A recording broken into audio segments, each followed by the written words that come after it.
There's a very strange verse in this week's Parsha that I'd like to explore the meaning of. In the midst of the laws about the goring ox, the Torah tells us, Im shor nagachu mitmol shilshom,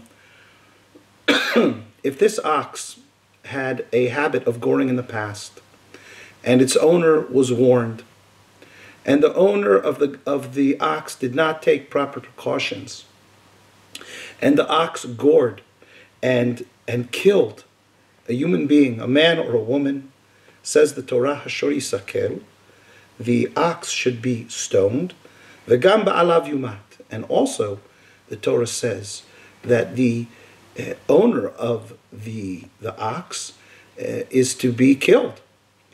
The Torah then softens this in the next verse and tells us, in this case, the only case that I'm aware of in the Torah for a ransom for a life to be sufficient and to be allowed, the Torah says, "Im kofer yushat alav v'natan pidyon nafsho." However, he can pay ransom money for his own life and make monetary restitution for the death of the victim. And then the Torah continues and says, "O ben yigach, o bat yigach, kamishpat hazeh ye'aseh lo." Whether the victim was a son or a daughter, this shall be the law. This is a very strange verse, and many of the Mefarshim struggled how to understand this. What difference does it make if the victim was a son or a daughter? Why is the Torah telling us that the law needs to be the same? The answer may be that at the time the Torah was given, it was not so obvious. Rabbi Hertz, in his Chumash, notes that in Hammurabi's code and other ancient Near Eastern law codes, there was a very different idea of justice.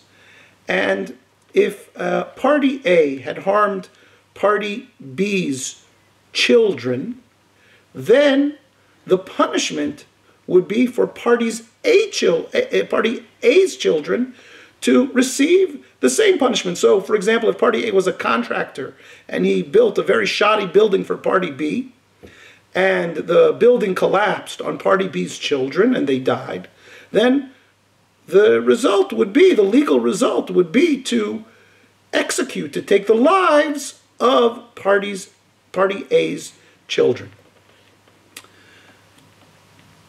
That being the case, says Rabbi Hertz, this verse is coming to tell us that the Torah's sense of justice is different. O ben yigach, o bat yigach. It doesn't matter if the patriarch himself was harmed, or a patriarch's son or a patriarch's daughter was harmed. The only person to be held accountable is the owner of the ox, not his son, not his daughter.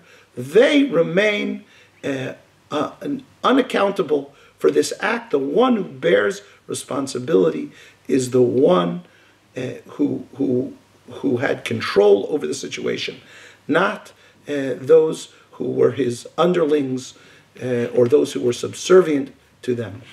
And the Torah seems here and in other places to be introducing a very radical idea for the time that the Torah was given. And that is the sanctity of each individual. Individuals don't derive their right to life, don't derive their place, their stature by a relationship to another human being. Each individual has a sanctity all their own. So the son or the daughter of an individual can't bear legal responsibility for their father. They in and of themselves have their own sanctity. They can't be punished for that which someone else did. They're not seen only as ancillary and subservient to the patriarch. They have their own sanctity, and the Torah therefore changes the standard law of the ancient Near Eastern society into which it was given, and points us in a new direction. Shabbat Shalom.